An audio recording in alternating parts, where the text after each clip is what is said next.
We're going to move further to the east and head down to south to the town of Sanjay, where little Sanjay was born and bred, where he grew up chasing the cows and the horses, and like all Flames fans, a Stanley The Cup. W's and the W's. So Ouch. Calgary had arguably the most interesting offseason out of everyone, and we'll leave that to Adam to read our departures and arrivals. Yes, we've got our major departures in. Johnny Hockey. I can't play in a hockey market, Goudreau. We got Matthew.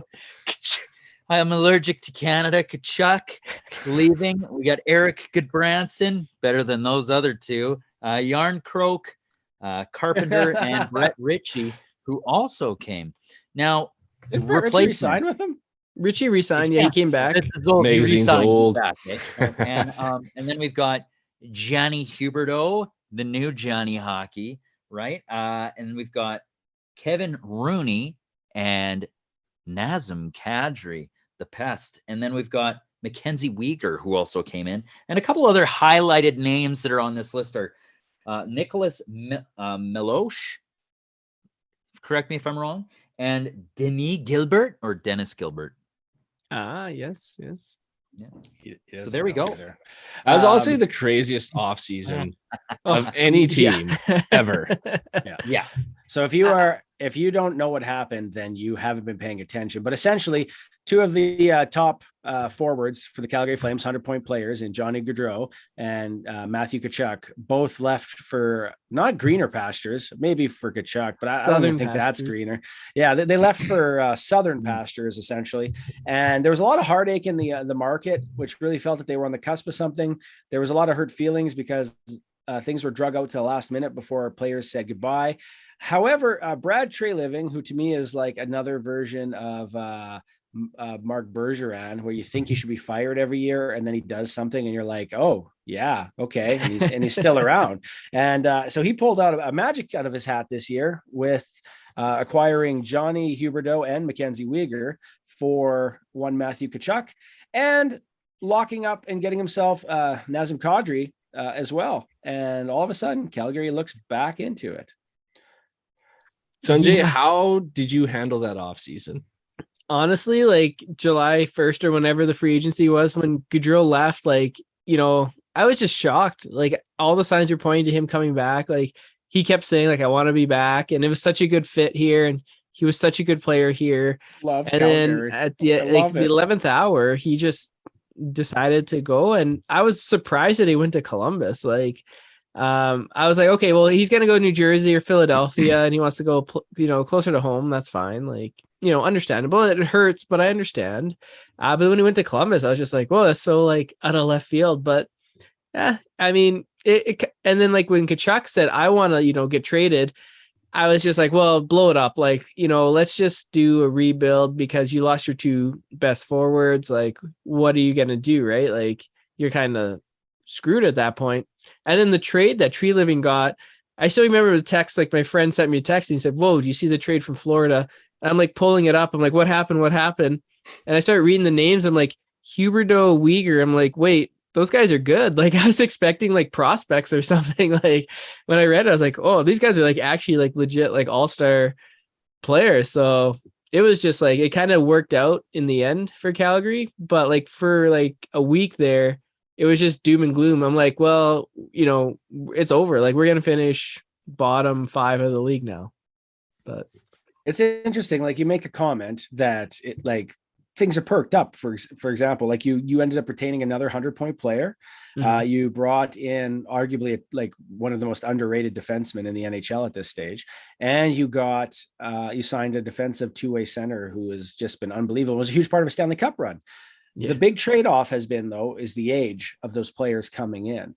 They traded away a fair bit of youth in losing Johnny and Matthew. And what they inherently picked up was guys who are a little bit on the tail end of their careers or closer to the tail end of their careers, not necessarily there yet.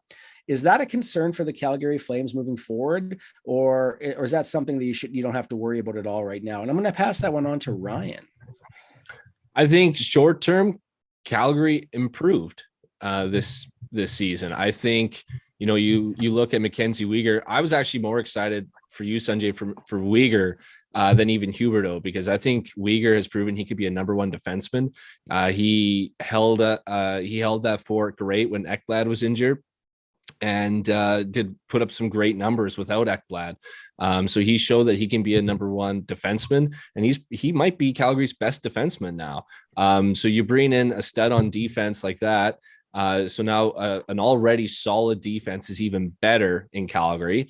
And then like you're weaker on the wings, right? Like I think, Gaudreau and Tkachuk were probably stronger than, Huberdeau, and now what is it, like Toffoli, who's going to be like Toffoli's the number one, yeah. So I mean that's weaker, but you're stronger down the middle with Nazem Kadri, and really that's the position that's more important, is having that 1-2 punch at center.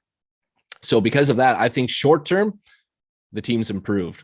Long term, I mean, eventually those other teams may win out, especially with Matthew Tkachuk going to Florida. I think he's a stud and young, and I think Florida will reap the benefits in years to come. Whereas Calgary, I think you're going to, in the years to come, will regret those contracts, because they'll start to not be able to perform to that number.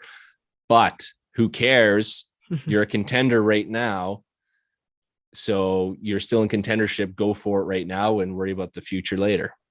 Adam, you had kind of a front row seat to the Battle of Alberta here, watching it and seeing your team face their provincial rival and just slapping the crap out of them in 5 straight games with a goaltender that everyone made fun of for how bad he was for giving up goals, soft goals. And they still were able to dominate the Calgary Flames essentially in 5 games. A thing for the ages. What does this do for the Battle of Alberta for you? And how does this make this a better rivalry? Is it help stoke the flames, or is it because your team won so easily that it just doesn't feel like a rivalry? You're stoking the flames right now, Baron. Like the Oilers should hire you to like pump them up. Well, Chico. Yeah. I'm shaking. I am Reza Reza Ramon. I'm the bad guy. He was underrated. He was so underrated. Oh, It it's so doesn't good. scare me. It doesn't scare me. You have Markstrom, who we went up against in the second round, who had a goals against average of 5.0 in the second round of the playoffs. Baron, I don't know about you, but that doesn't scare me against what was the best defense in the NHL. They just can't stop. They can't stop a broken Draisaitl or a McDavid. Come on. All right, I just gotta say something. Okay, I just gotta add one thing. Okay, I guess I gotta stand up for my team here. Okay, their best defensive defenseman had a broken neck and was playing 2 games. So give the defense a little slack. Like you guys won't get that easy with Tanev with one arm, no neck. A broken Dorov had neck. broken ribs, and you add Weegar.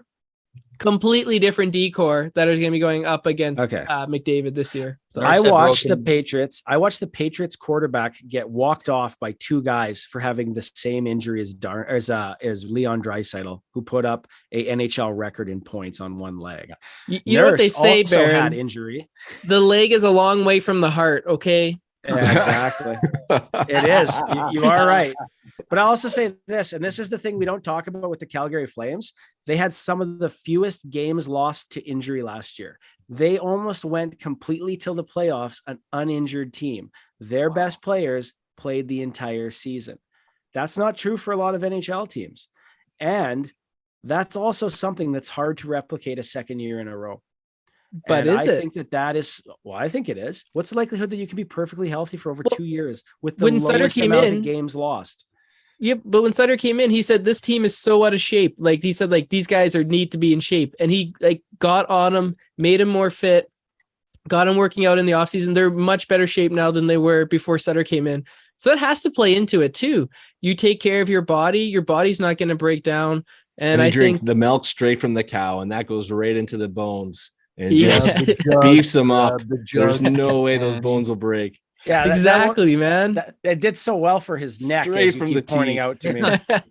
Well, So- that was just a bad injury, but like, you know, like those muscle pulls or stuff like that, like Calgary, knock on wood, hopefully doesn't get that because the team, you know, is taking better care of their bodies than before Sutter got here. Maybe that's not I coincidence. think the biggest So, question mark for me with Calgary is Markstrom, which sounds weird because he was nominated for Vezina last year, right? But you know, you look at his first year in Calgary, he didn't play that great, and then last year he played great, but then fell apart in the playoffs against Edmonton. Like he played atrocious in that playoffs. So I think there's a little bit of like up and down with him. So I mean, if he can get some stability and some play solid all season long, that'll go a long way. Just heads up because we're gonna run out of time here in a pretty quick amount. So Calgary is probably flagged as one of the top teams in Canada, if not the entire US, like the entire NHL. Where do you see them finishing the season? Go with you, Pilon.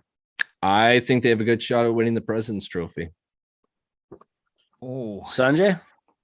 I have them finishing second behind the Oilers in the division, honestly. I think it's going to take time to build some chemistry. Like you can't just bring in like all new players and expect them to gel together. I think it's going to take like 10 games and that might put them a little bit behind the 8 ball. I have no doubt they'll get there at the end of the season, but I think it might take a little bit longer than people anticipate. Adam? I'm completely in agreement with Sanjay. Me I think he too. worded it well. Yeah. He actually, that's like the first time he said something where I was like, he sounds coherent. He sounds confident. Like I believe it. Like I'm with him. Yeah. No. Have some you faith said in it. your team, Sanjay.